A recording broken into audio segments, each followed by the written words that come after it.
from the transport sector as well.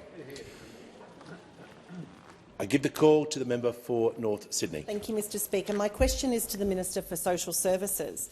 A single parent with 2 children loses over $100 a week in payments when their child turns 8, and they are forced off the very modest parenting payment single and onto the even lower job seeker payment.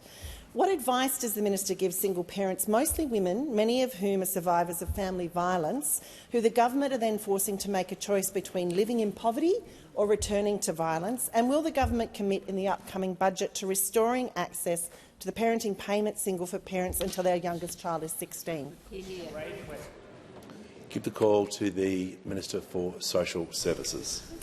Well, thank you very much, Mr Speaker. And look, I'd like to thank the member for her question and say that the Albanese government is very much committed to supporting single parents to help them manage work and family responsibilities. And of course, this includes through a range of social security payments, paid parental leave and cheaper childcare.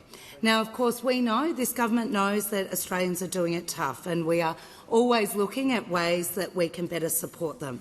That's why we've made a number of commitments to help with the cost of living, cheaper childcare. We've cut the cost of the PBS co-payments and, of course, announced the Energy Bill Relief Fund, which will deliver targeted and temporary relief on power bills to eligible households, including those on income support payments.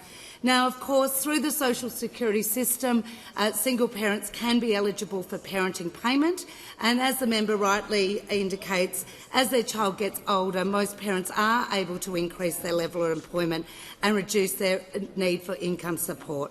Of course, there are still those that do continue to rely on income support as their child gets older and do move to the job seeker payment and receive higher rate as the principal carer to ensure they do get additional support. In addition, single parents also can get a range of extra supplements and supports. I would say to the member, of course, this government is always looking at how we can better support Australians, particularly those on low incomes.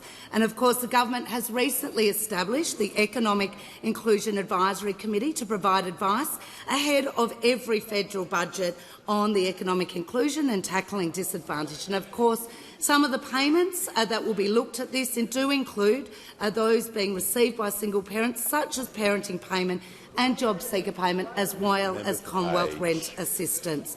Our government, and I don't understand why those opposite are interjecting, but I can tell you that this government will take those most vulnerable and their living situations seriously. We will consider it through the budget context, and I look forward to continuing to work with the member on how we best deliver to those most disadvantaged in Australia. Call to the honourable member for Pearce. Thank you, Mr Speaker.